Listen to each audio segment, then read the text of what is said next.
What do you find most rewarding about listening to classical music?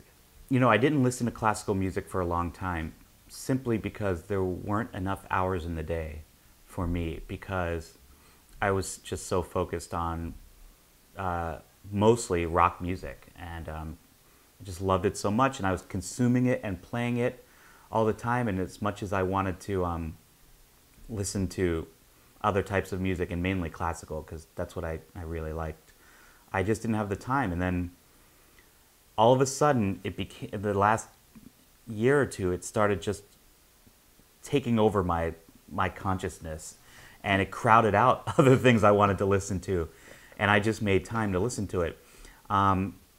It started out by just reading. I went through a period of reading a lot of fiction, and at some point I just wanted to read some nonfiction, and I started reading books about composers and about certain eras. And so I started reading, I knew more about these pieces and these composers than I knew the music itself. So then, of course, I just started buying music as well, seeking out the great radio stations, which you can listen to online, of course, seeking out podcasts. And I don't know, it's just like, it's very interesting to me because, of course, it's a lot more fixed and regimented than, say, a Grateful Dead performance, which is meant to have a starting point and then go in any direction. So that initially I was very fascinated by, because you can conceivably hear the same piece of music performed almost the same way as something 300 years ago if you were there.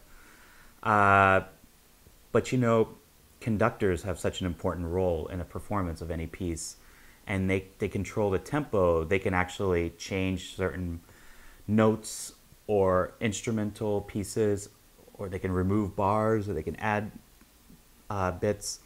And so what it is, it's like the improvisation is actually there. It's just prepared ahead of time, from performance to performance, conductor to conductor. And I'm at a point in my very early on, very naive exploration of classical music, where I'm trying now to compare pieces from different performances and conductors and see what they did differently. So it's this wonderful thing, because I'm enjoying it on a very aesthetic and visceral level, where it's thrilling. I'm getting satisfied on a different level as well, emotionally as well as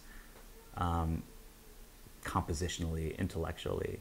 And I'm just fascinated by people that can read music that quickly and can master an instrument so well, and especially conductors that can control all of that. But it's just, you know, the cliche is that it's a whole new world opened up, but it really did.